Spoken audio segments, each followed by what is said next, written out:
பொருள்களை உலகம் முழுவதும் சந்தைப்படுத்துவதற்கு தமிழ்நாடு வணிக சங்க பேரவைப்பினுடைய சார்ந்த நம்மை எக்ஸ்போ நிகழ்ச்சி தடம் பதிக்கும் என்ற நம்பிக்கையை ஏற்படுத்துவோம். சார், அமெரிக்காவுடைய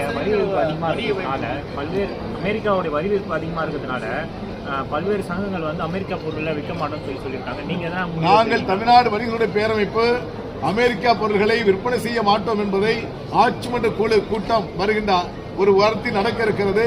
அதிலே எல்லா நிர்வாகிகளுடைய கருத்துக்களை கேட்கப்பட்டு அங்கு புறந்தள்ள இருக்கிறோம்.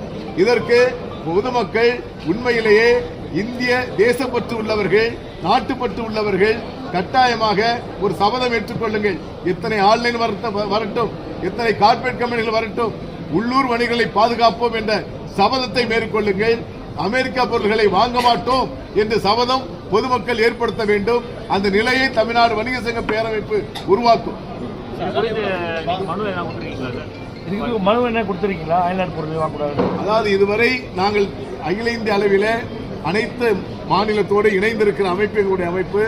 அனைத்து மாநில கருத்து கேட்கப்பட்டுக் கொண்டிருக்கிறது. இது ஒரு வார காலத்தில் எங்களுடைய தலைமை நிர்வாகிகள் கூட்டத்தில் முடிவெடுக்கப்பட்டு அமெரிக்கா பொருட்களை எதை தடை செய்ய வேண்டும் என்பதை கணக்கிட்டு பட்டியலிட்டு பட்டியலோடு உங்களை அழைத்து வெளியிடுவோம்.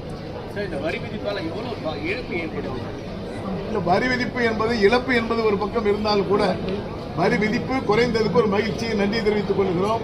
அதே போன்று குறைந்த விலையை உற்பத்தியாளர்கள் அந்த மார்க்கெட் செய்கின்ற பெரிய பெரிய ஏஜென்சி இருப்பாங்க.